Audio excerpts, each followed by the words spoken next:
భారతీయ జనతా పార్టీకి సంబంధించినటువంటి నేతలు సీరియస్‌గా ఈ దఫా తీసుకోవాలి. 2029 ఎన్నికలు ఆంధ్ర, తెలంగాణలో ఉన్నటువంటి నేతలకు ఒక డెడ్‌లైన్ లాంటిది.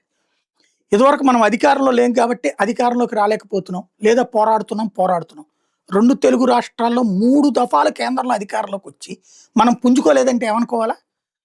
పార్లమెంటు స్థానాల్లో గుర్తిస్తున్నారు పబ్లిక్కు అక్కడ, ఇక్కడ కూడా. అంటే మోడీ హవా నడుస్తుంది. దాని గ్రౌండ్ లెవెల్‌లో మనం ఎందుకు ఫెయిల్ అవుతున్నాం? 2 తెలుగు రాష్ట్రాల్లో ఉన్నటువంటి బీజేపీ నాయకులు ఆత్మవిమర్శ చేసుకోవాలి. తెలంగాణలో అయితే మరింత ఆత్మవిమర్శ చేసుకోవాలి.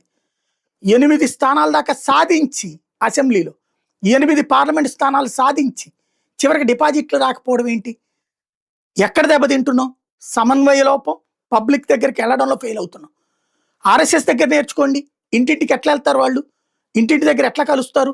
ఊరువాడ ఎట్లా కలుస్తారు? అట్లా పెట్టుకొని మీరు అక్కడ పెట్టుకునే ఉపయోగం ఏంటి? శక్తి కేంద్రాలని డివిజన్ బూత్ కమిటీలు పెట్టుకుని. బూత్ కమిటీ ప్రతి వారం ఇంటింటికి వెళ్ళాలా, కలవాలా. సంపర్కం చెప్పబడినటువంటి పాయింట్ అది. సంపర్కం ప్రతి వారం కలుస్తా ఉన్నప్పుడు ఈ ఒక్కసారి మందే ఓటు అన్న అనేది ఇప్పటి నుంచి రోజు గుర్తు చేయాలి వాళ్ళకి. బూత్ కమిటీ ప్రతి ఓటర్ దగ్గరికి వెళ్ళాలా, కనబడితే కలవాలా.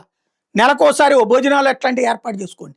2 నెలలకో 3 నెలలకో ఒకసారి ఒక అకేషన్ లాంటిది, ఒక పోటీ లాంటివి పెట్టండి. సరదాగా చేయండి, అందరితో తిరగండి. లేకపోతే ఎప్పటికి గెలుస్తారు? ఈ ట్రిప్ గెలవకపోతే ఇక ఆ తర్వాత వస్తుందని నమ్మకం ఏమైనా ఉందా? కేవలం కేంద్రం మీద మోడీని పట్టుకుని నమ్ముకుంటున్నామేనా? మోడీ హవా పనికి వస్తుంది.